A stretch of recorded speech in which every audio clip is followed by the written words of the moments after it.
بسم الله الرحمن الرحيم ألف لام ميم صاد كتاب أنزل إليك فلا يكن في صدرك حرج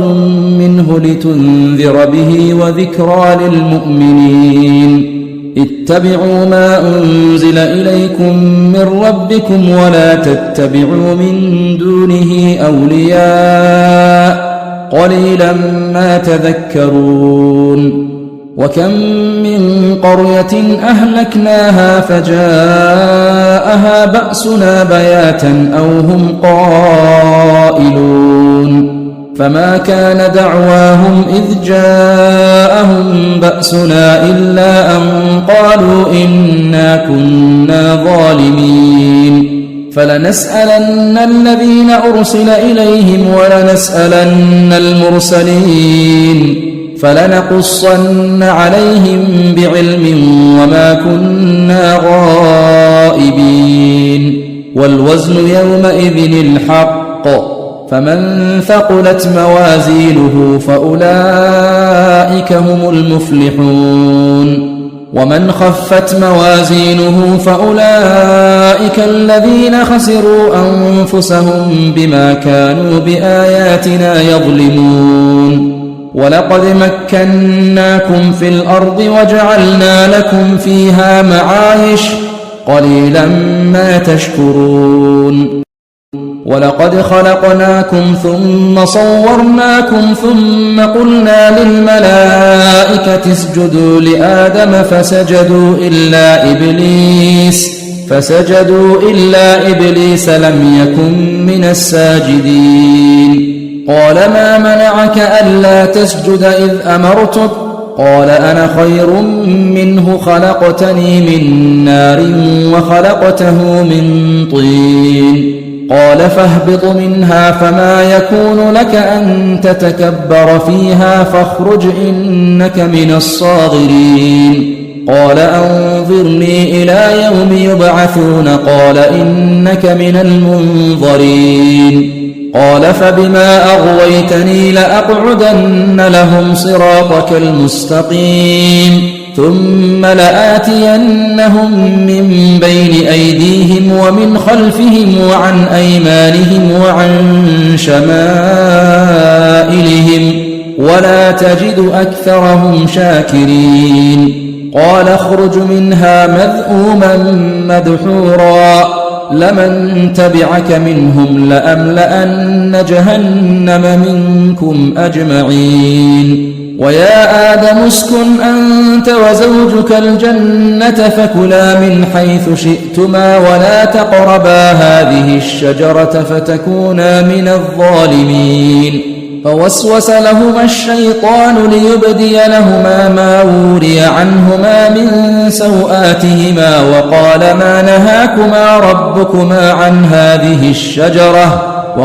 ما نهاكما ربكما عن هذه الشجرة إلا أن تكونا ملكين أو تكونا من الخالدين وقاسمهما إني لكما لمن الناصحين فدلاهما بغرور فلما ذاقا الشجرة بدت لهما سوآتهما وطفقا يخصفان عليهما من ورق الجنة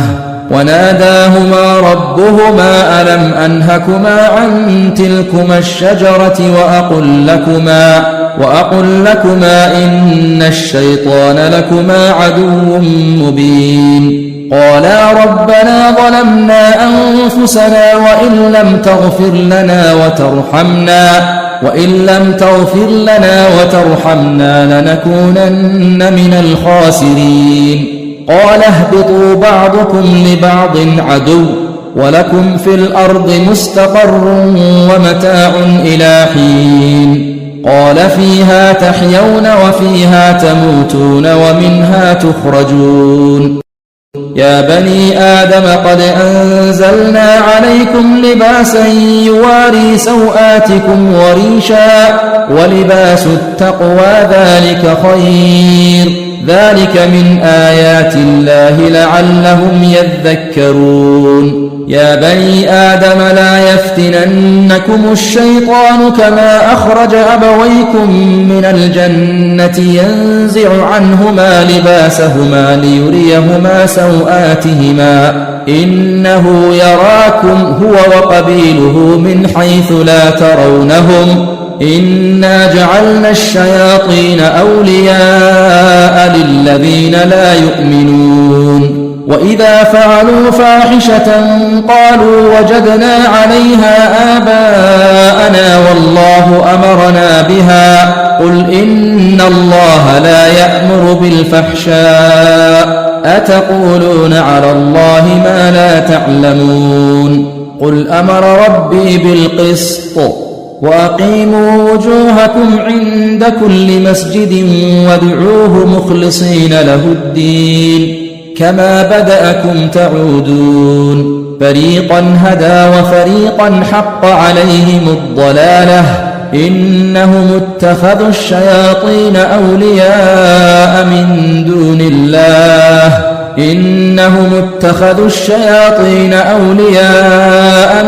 دون الله ويحسبون أنهم مهتدون يا بني آدم خذوا زينتكم عند كل مسجد وكلوا واشربوا ولا تسرفوا إنه لا يحب المسرفين قل من حرم زينة الله التي أخرج لعباده والطيبات من الرزق قل هي للذين آمنوا في الحياة الدنيا خالصة يوم القيامة كذلك نفصل الآيات لقوم يعلمون قل إنما حرم ربي الفواحش ما ظهر منها وما بطن والإثم والبغي بغير الحق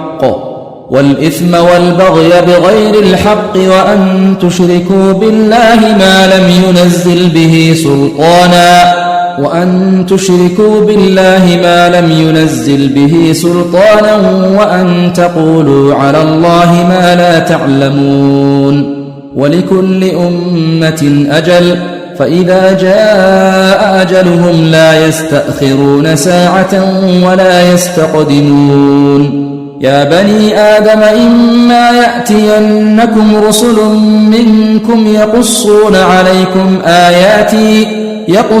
عليكم آياتي فمن اتقى وأصلح فلا خوف عليهم ولا هم يحزنون والذين كذبوا بآياتنا واستكبروا عنها أولئك أصحاب النار هم فيها خالدون فمن أظلم ممن افترى على الله كذبا أو كذب بآياته أولئك ينالهم نصيبهم من الكتاب حتى إذا جاءتهم رسلنا يتوفونهم قالوا أين ما كنتم تدعون من دون الله قالوا ضلوا عنا وشهدوا على أنفسهم أنهم كانوا كافرين قال ادخلوا في قد خلت من قبلكم من الجن والإنس في النار كلما دخلت أمة لعنت أختها حتى إذا اداركوا فيها جميعا قالت أخراهم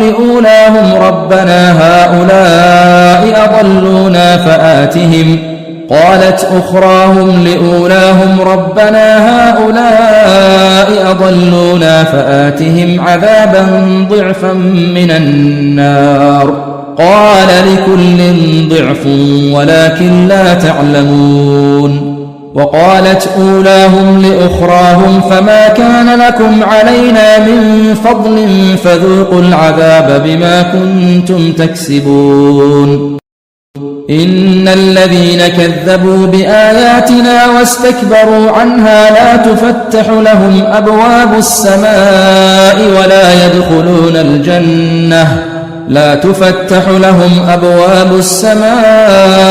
ولا يدخلون الجنة حتى يلج الجمل في سم الخياط وكذلك نجزي المجرمين لهم من جهنم مهاد ومن فوقهم غواش وكذلك نجزي الظالمين والذين آمنوا وعملوا الصالحات لا نكلف نفسا إلا وسعها أولئك أصحاب الجنة هم فيها خالدون ونزعنا ما في صدورهم من غل تجري من تحتهم الأنهار وقالوا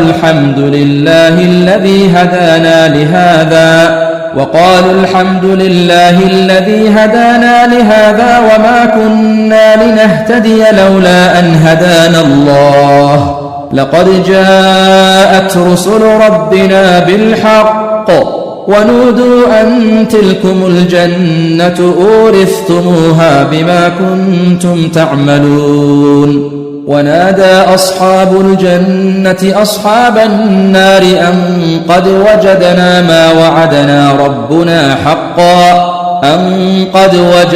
ما وعدنا ربنا حقا فهل وجدتم ما وعد ربكم حقا قالوا نعم فأذن مؤذن بينهم اللعنة الله على الظالمين الذين يصدون عن سبيل الله ويبغونها عوجا وهم بالآخرة كافرون وبينهما حجاب وعلى الأعراف رجال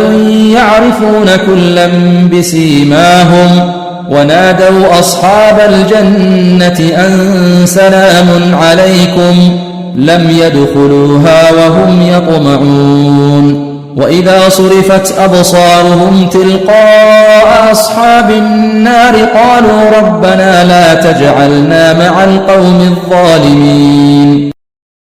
ونادى أصحاب الأعراف رجالا يعرفونهم بسيماهم قالوا ما أغنى عنكم جمعكم وما كنتم تستكبرون أهؤلاء الذين أقسمتم لا ينالهم الله برحمة ادخلوا الجنة لا خوف عليكم ولا أنتم تحزنون ونادى أصحاب النار أصحاب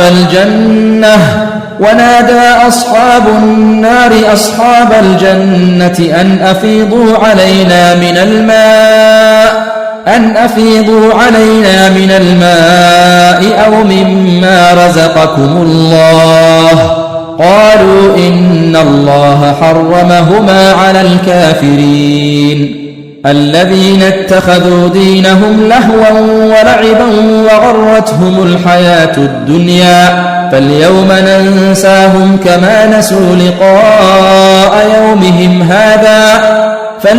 ننساهم كما نسوا لقاء يومهم هذا وما كانوا بآياتنا يجحدون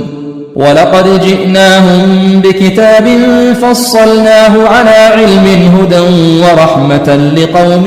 يؤمنون هل ينظرون إلا تأويله يوم يأتي تأويله يقول الذين نسوه من قبل قد جاءت رسل ربنا بالحق فهل لنا من شفعاء فيشفعوا لنا أو نرد فنعمل غير الذي كنا نعمل قد خسروا أنفسهم وضل عنهم ما كانوا يفترون إن ربكم الله الذي خلق السماوات والأرض في 6 أيام ثم استوى على العرش يغشي الليل النهار يطلبه حثيثا والشمس والقمر والنجوم مسخرات بأمره ألا له الخلق والأمر تبارك الله رب العالمين ادعوا ربكم تضرعا وخفية إنه لا يحب المعتدين ولا تفسدوا في الأرض بعد إصلاحها وادعوه خوفا وطمعا إن رحمة الله قريب من المحسنين وهو الذي يرسل الرياح بشرا بين يدي رحمته حتى إذا أقلت سحابا ثقالا سقناه لبلد ميت فأنزلنا به الماء فأخرجنا به من كل الثمرات كذلك نخرج الموتى لعلكم تذكرون والبلد الطيب يخرج نباته بإذن ربه والذي خبث لا يخرج إلا نكدا كذلك نصرف الآيات لقوم يشكرون لقد أرسلنا نوحا إلى قومه فقال يا قوم اعبدوا الله ما لكم من إله غيره إني أخاف عليكم عذاب يوم عظيم قال الملأ من قومه إنا لنراك في ضلال مبين قال يا قوم ليس بي ضلالة ولكني رسول من رب العالمين أبلغكم رسالات ربي وأنصح لكم وأعلم من الله ما لا تعلمون أوعجبتم أن جاءكم ذكر من ربكم على رجل منكم لينذركم ولتتقوا ولعلكم ترحمون فكذبوه فأنجيناه والذين معه في الفلك وأغرقنا الذين كذبوا بآياتنا إنهم كانوا قوما عمين وإلى عاد أخاهم هودا قال يا قوم اعبدوا الله ما لكم من إله غيره أفلا تتقون قال الملأ الذين كفروا من قومه إنا لنراك في سفاهة وإنا لنظنك من الكاذبين قال يا قوم ليس بي سفاهة ولكني رسول من رب العالمين أبلغكم رسالات ربي وأنا لكم ناصح أمين أوعجبتم أن جاءكم ذكر من ربكم على رجل منكم لينذركم واذكروا إذ جعلكم خلفاء من بعد قوم نوح وزادكم في الخلق بسطة فاذكروا آلاء الله لعلكم تفلحون قالوا أجئتنا لنعبد الله وحده ونذر ما كان يعبد آباؤنا فأتنا بما تعدنا إن كنت من الصادقين قال قد وقع عليكم من ربكم رجس وغضب أتجادلونني في أسماء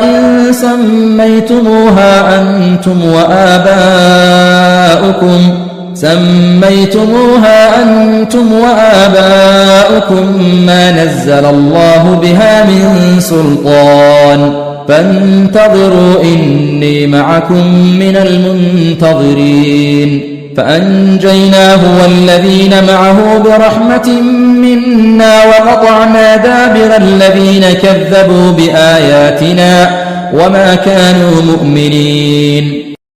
وإلى ثمود أخاهم صالحا قال يا قوم اعبدوا الله ما لكم من إله غيره قد جاءتكم بينة من ربكم هذه ناقة الله لكم آية فذروها تأكل في أرض الله ولا تمسوها بسوء فيأخذكم عذاب أليم واذكروا إذ جعلكم خلفاء من بعد عاد وبوأكم في الأرض تتخذون من سهولها قصورا وتنحتون الجبال بيوتا فاذكروا آلاء الله ولا تعثوا في الأرض مفسدين قال الملأ الذين استكبروا من قومه للذين استضعفوا لمن آمن منهم أتعلمون أن صالحا مرسل من ربه قالوا إنا بما أرسل به مؤمنون قال الذين استكبروا إنا بالذي آمنتم به كافرون فعقروا الناقة وعتوا عن أمر ربهم وقالوا يا صالح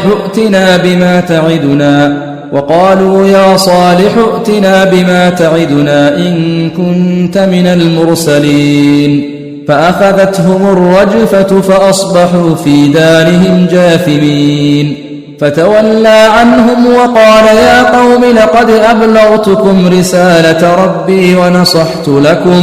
ونصحت لكم ولكن لا تحبون الناصحين ولوطا إذ قال لقومه أتأتون الفاحشة ما سبقكم بها من أحد من العالمين إنكم لتأتون الرجال شهوة من دون النساء بل أنتم قوم مسرفون وما كان جواب قومه إلا أن قالوا أخرجوهم من قريتكم إنهم أناس يتطهرون فأنجيناه وأهله إلا امرأته كانت من الغابرين وأمطرنا عليهم مطرا فانظر كيف كان عاقبة المجرمين وإلى مدين أخاهم شعيبا قال يا قوم اعبدوا الله ما لكم من إله غيره قد جاءتكم بينة من ربكم فأوفوا الكيل والميزان ولا تبخسوا الناس أشياءهم ولا تفسدوا في الأرض بعد إصلاحها ذلكم خير لكم إن كنتم مؤمنين ولا تقعدوا بكل صراط توعدون وتصدون عن سبيل الله من آمن به وتبغونها عوجا واذكروا إذ كنتم قليلا فكثركم وانظروا كيف كان عاقبة المفسدين وإن كان طائفة منكم آمنوا بالذي أرسلت به وطائفة لم يؤمنوا فاصبروا حتى يحكم الله بيننا وهو خير الحاكمين قال الملأ الذين استكبروا من قومه لنخرجنك يا شعيب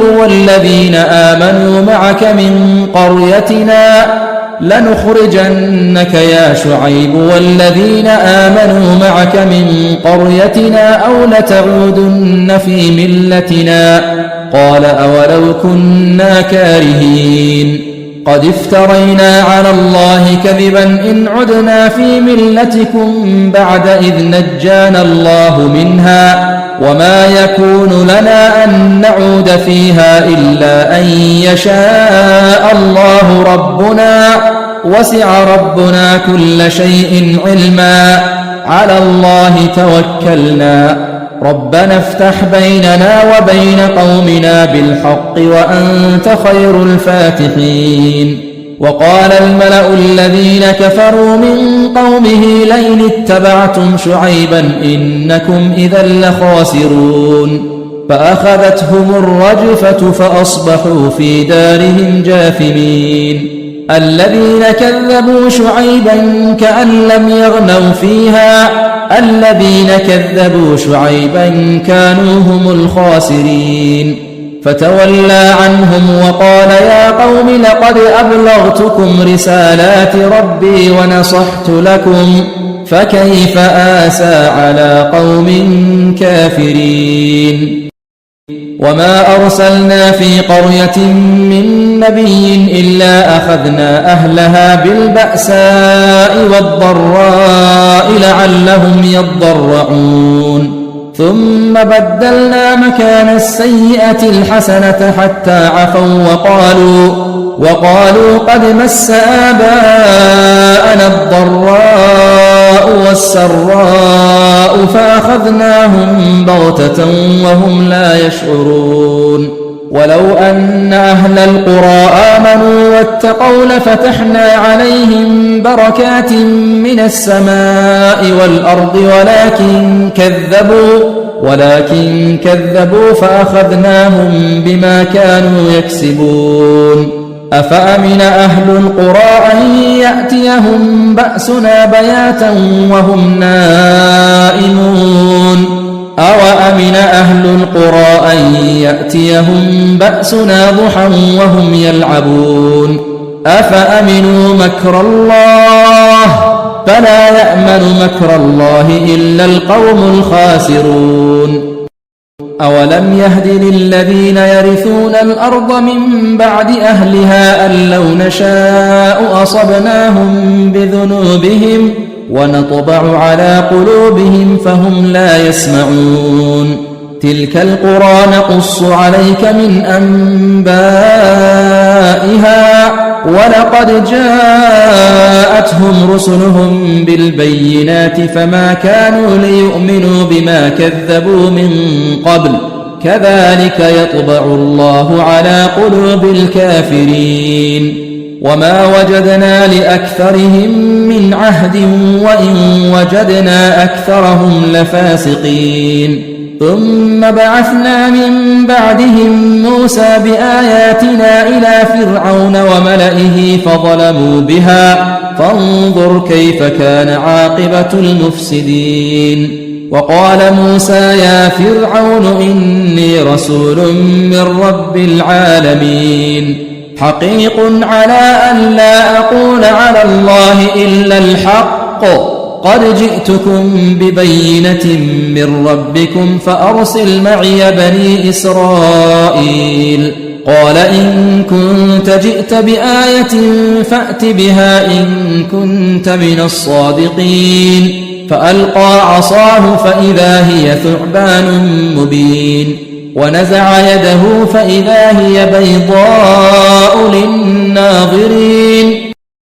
قال الملأ من قوم فرعون إن هذا لساحر عليم يريد أن يخرجكم من أرضكم فماذا تأمرون قالوا أرجه وأخاه وأرسل في المدائن حاشرين يأتوك بكل ساحر عليم وجاء السحرة فرعون قالوا إن لنا لأجرا إن كنا نحن الغالبين قال نعم وإنكم لمن المقربين قالوا يا موسى إما أن تلقي وإما أن نكون نحن الملقين قال ألقوا فلما ألقوا سحروا أعين الناس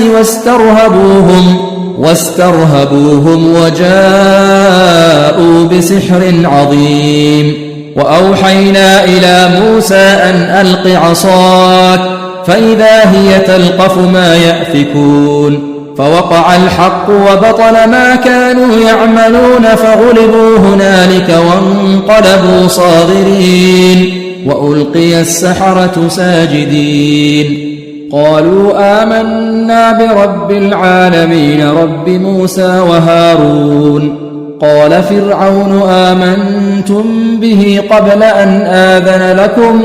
إن هذا لمكر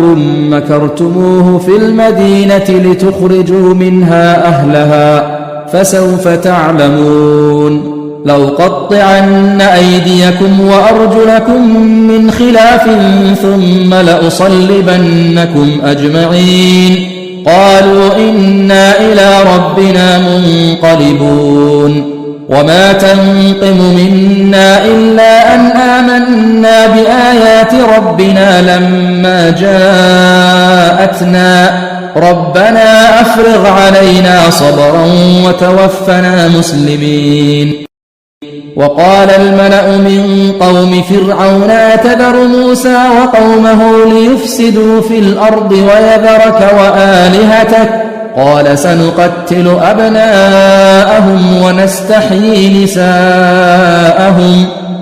سنقتل أبناءهم ونستحيي نساءهم وإنا فوقهم قاهرون قال موسى لقومه استعينوا بالله واصبروا إن الأرض لله يورثها من يشاء من عباده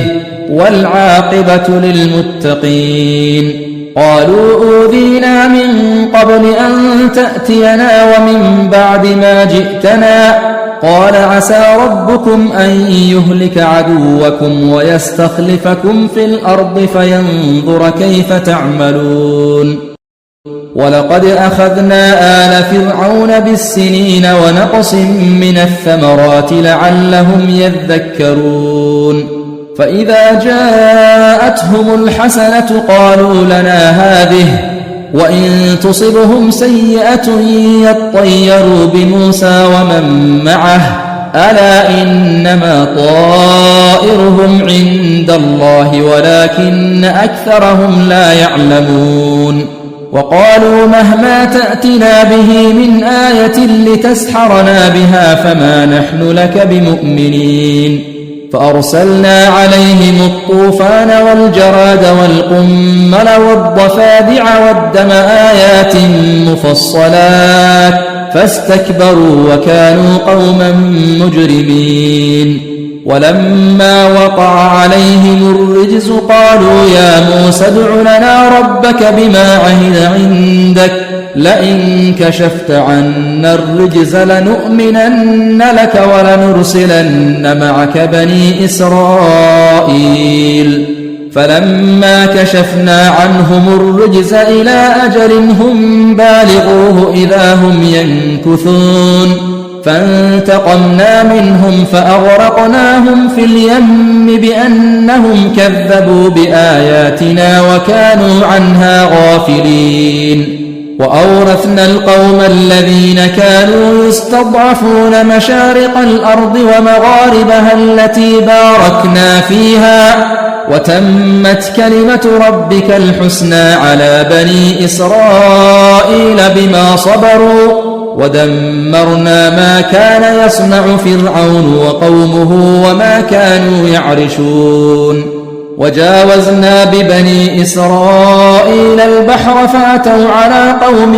يعكفون على أصنام لهم، قالوا يا موسى اجعل لنا إلها كما لهم آلهة، قال إنكم قوم تجهلون. إن هؤلاء متبر ما هم فيه وباطل ما كانوا يعملون. قال أغير الله أبغيكم إلها، قال أغير الله أبغيكم إلها وهو فضلكم على العالمين. وإذ أنجيناكم من آل فرعون يسومونكم سوء العذاب يقتلون أبناءكم ويستحيون نساءكم وفي ذلكم بلاء من ربكم عظيم. وواعدنا موسى 30 ليلة وأتممناها ب10 فتم ميقات ربه 40 ليلة. وقال موسى لأخيه هارون اخلفني في قومي وأصلح ولا تتبع سبيل المفسدين. ولما جاء موسى لميقاتنا وكلمه ربه قال رب أرني أنظر إليك، قال لن تراني ولكن انظر إلى الجبل فإن استقر مكانه فسوف تراني. فلما تجلى ربه للجبل جعله دكا وخر موسى صعقا. فلما أفاق قال سبحانك تبت إليك وأنا أول المؤمنين. قال يا موسى إني اصطفيتك على الناس برسالاتي وبكلامي فخذ ما آتيتك وكن من الشاكرين. وكتبنا له في الألواح من كل شيء موعظة وتفصيلا لكل شيء فخذها بقوة وأمر قومك يأخذوا بأحسنها سأريكم دار الفاسقين. سأصرف عن آياتي الذين يتكبرون في الأرض بغير الحق وإن يروا كل آية لا يؤمنوا بها وإن يروا سبيل الرشد لا يتخذوه سبيلا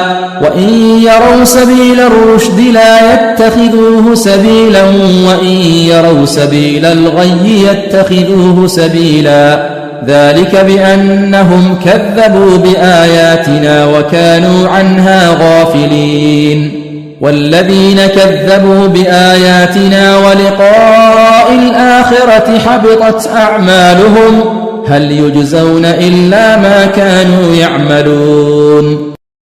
واتخذ قوم موسى من بعده من حليهم عجلا جسدا له خوار ألم يروا أنه لا يكلمهم ولا يهديهم سبيلا اتخذوه وكانوا ظالمين ولما سقط في أيديهم ورأوا أنهم قد ضلوا قالوا لئن لم يرحمنا ربنا ويغفر لنا لنكونن من الخاسرين ولما رجع موسى إلى قومه غضبان أسفا قال بئس ما خلفتموني من بعدي أعجلتم أمر ربكم وألقى الألواح وأخذ برأس أخيه يجره إليه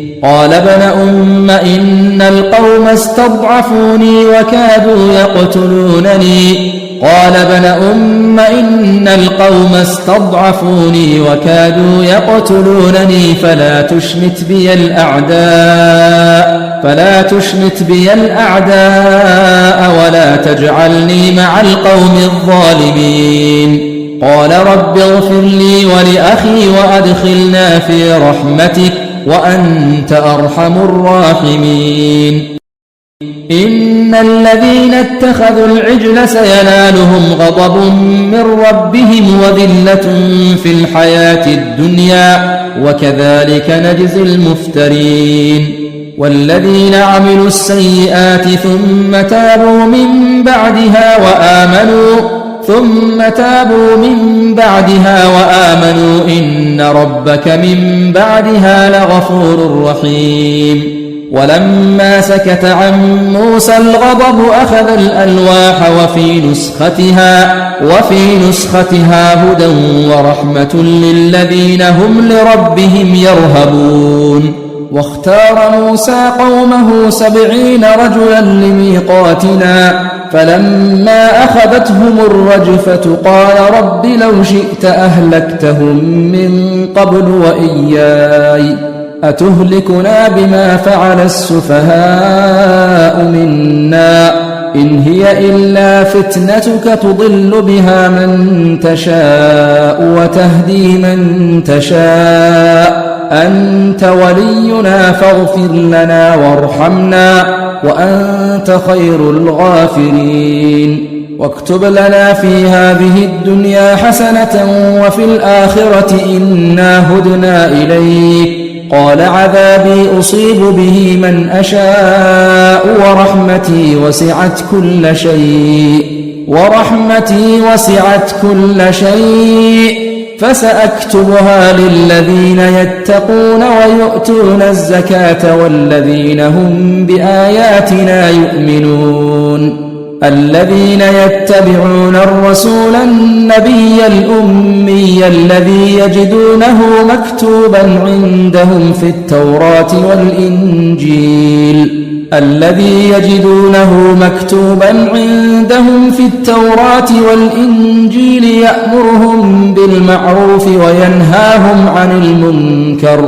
يأمرهم بالمعروف وينهاهم عن المنكر ويحل لهم الطيبات ويحرم عليهم الخبائث ويضع عنهم إصرهم والأغلال التي كانت عليهم فالذين آمنوا به وعزروه ونصروه واتبعوا النور الذي أنزل معه واتبعوا النور الذي أنزل معه أولئك هم المفلحون. قل يا أيها الناس إني رسول الله إليكم جميعا الذي له ملك السماوات والأرض لا إله إلا هو يحيي ويميت فآمنوا بالله ورسوله النبي الأمي الذي يؤمن بالله وكلماته واتبعوه لعلكم تهتدون. ومن قوم موسى أمة يهدون بالحق وبه يعدلون وقطعناهم 12 أسباطا أمما وأوحينا إلى موسى إذ استسقاه قومه أن اضرب بعصاك الحجر فانبجست منه 12 عينا قد علم كل أناس مشربهم وظللنا عليهم الغمام وأنزلنا عليهم المن والسلوى كلوا من طيبات ما رزقناكم وما ظلمونا ولكن كانوا أنفسهم يظلمون. وإذ قيل لهم اسكنوا هذه القرية وكلوا منها حيث شئتم وقولوا حطة وادخلوا الباب سجدا نغفر لكم خطيئاتكم سنزيد المحسنين. فبدل الذين ظلموا منهم قولا غير الذي قيل لهم فأرسلنا عليهم رجزا من السماء بما كانوا يظلمون. واسألهم عن القرية التي كانت حاضرة البحر إذ يعدون في السبت إذ تأتيهم حيتانهم يوم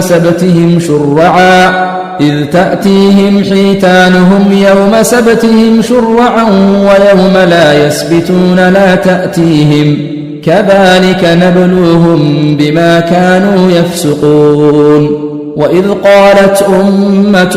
منهم لم تعظون قوما الله مهلكهم أو معذبهم عذابا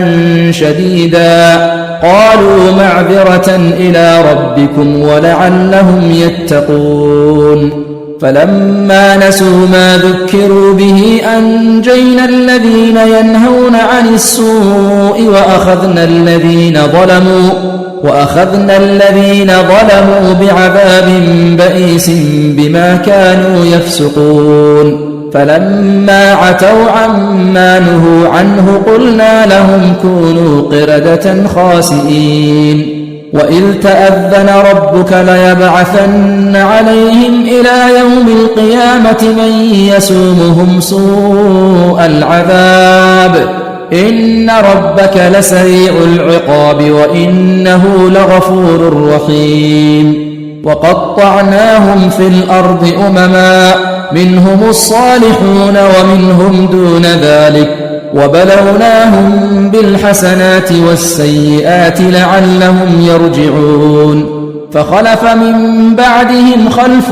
ورثوا الكتاب يأخذون عرض هذا الأدنى ويقولون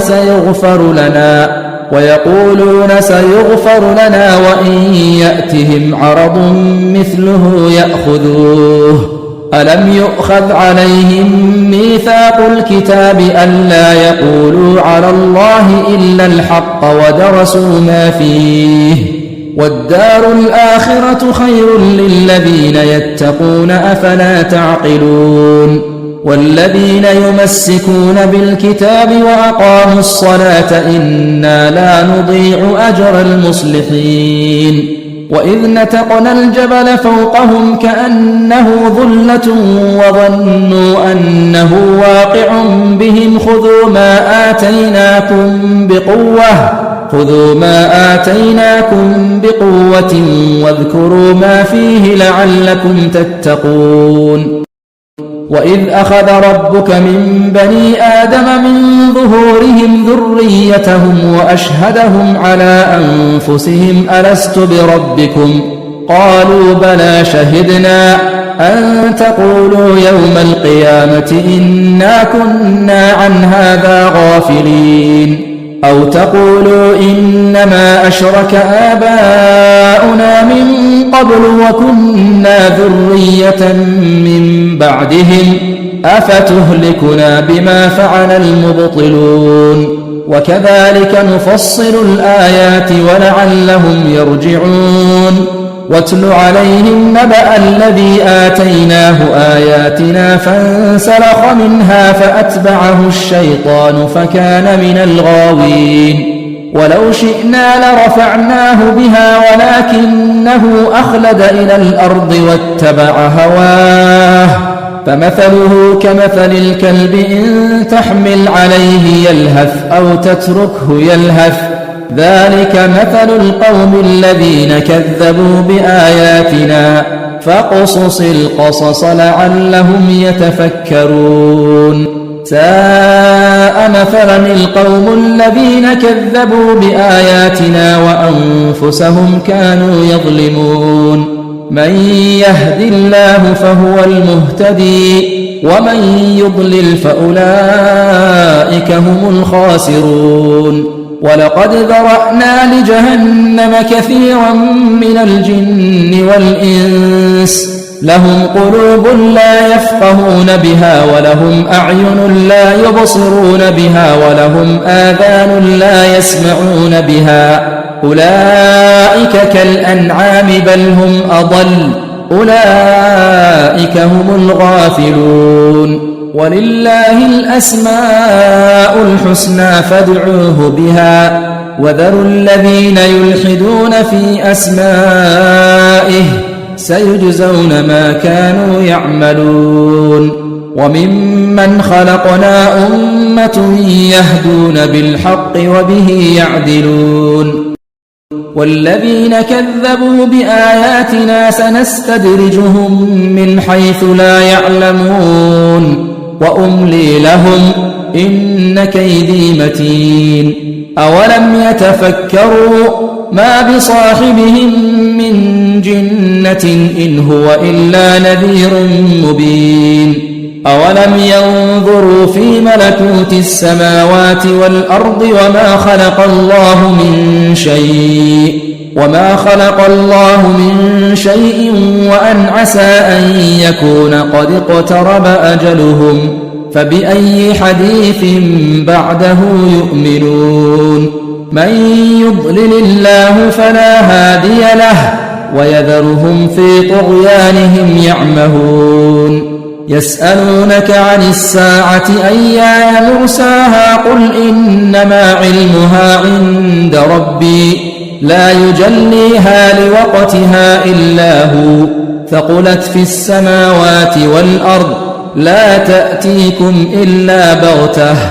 يسألونك كأنك حفي عنها قل إنما علمها عند الله ولكن أكثر الناس لا يعلمون قل لا أملك لنفسي نفعا ولا ضرا إلا ما شاء الله ولو كنت أعلم الغيب لاستكثرت من الخير وما مسني السوء إن أنا إلا نذير وبشير لقوم يؤمنون هو الذي خلقكم من نفس واحدة وجعل منها زوجها ليسكن إليها فلما تغشاها حملت حملا خفيفا فمرت به فلما أثقلت دعوا الله ربهما لئن آتيتنا صالحا لنكونن من الشاكرين فلما آتاهما صالحا جعلا له شركاء فيما آتاهما فتعالى الله عما يشركون أيشركون ما لا يخلق شيئا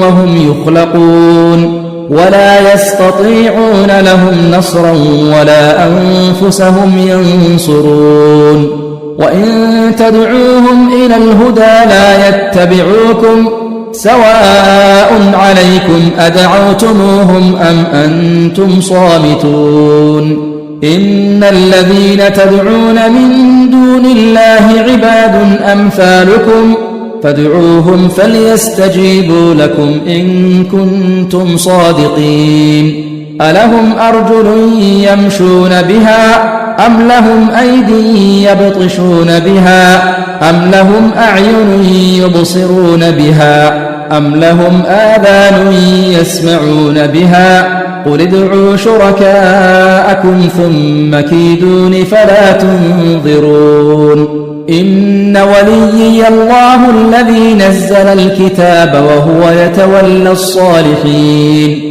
والذين تدعون من دونه لا يستطيعون نصركم ولا أنفسهم ينصرون وإن تدعوهم إلى الهدى لا يسمعوا وتراهم ينظرون إليك وهم لا يبصرون خذ العفو وأمر بالعرف وأعرض عن الجاهلين وإما ينزغنك من الشيطان نزغ فاستعذ بالله إنه سميع عليم إن الذين اتقوا إذا مسهم طائف من الشيطان تذكروا فإذا هم مبصرون وإخوانهم يمدونهم في الغي ثم لا يقصرون وإذا لم تأتهم بآية قالوا لولا اجتبيتها قل إنما أتبع ما يوحى إلي من ربي هذا بصائر من ربكم وهدى ورحمة لقوم يؤمنون وإذا قرئ القرآن فاستمعوا له وأنصتوا لعلكم ترحمون واذكر ربك في نفسك تضرعا وخيفة ودون الجهر من القول بالغدو والآصال ولا تكن من الغافلين إن الذين عند ربك لا يستكبرون